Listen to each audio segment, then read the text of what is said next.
This is a very interesting story of a person dreaming. His name is Parameshwara Das.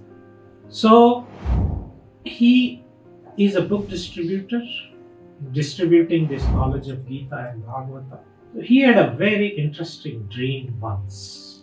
So at a concert they were distributing in America, and he was tired. He took a 15-minute break.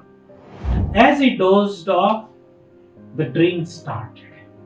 In that dream, first thing he sees is a Murti, Murti of Prabhupada on his asana, they called Vyasasana. So when he sees Prabhupada sitting on his Murti, and he bows down to Prabhupada and he touches him, his lotus. As soon as it does that, the Murti moves around and comes to life. So at that time, when he saw Prabhupada sitting him and very affectionately looking at him, so the best thing he could do was ask Prabhupada, thank you for granting me an audience.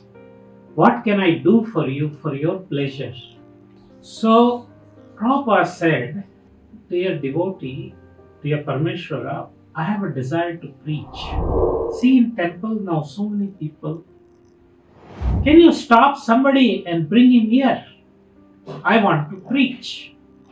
Actually, Srila Prabhupada's desire was always to talk about Krishna, to preach to others. It's just like you have something nice which has helped you. You want to share, give to the world. Something has made me happy, I want others to be happy as well. So, when Srila Prabhupada said, could you bring somebody, I want to preach. So he just went out.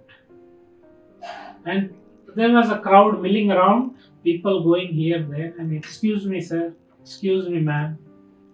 He was doing, So, then one person stopped. Prabhupada is inside. He's asking me if you could come.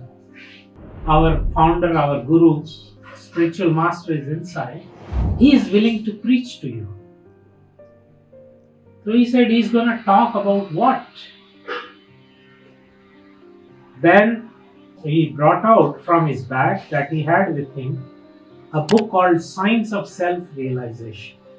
So he gave him the book, said, our spiritual master will talk on this subject. Then that gentleman took the book, and as soon as he opened the book, this devotee sees that Srila Prabhupada is entering that book. Then he turned around and Prabhupada is not there anymore. He disappeared. And he has entered this book. Prabhupada was gone in an instant, and he disappeared in that book. And at that time, his dream broke and he woke up.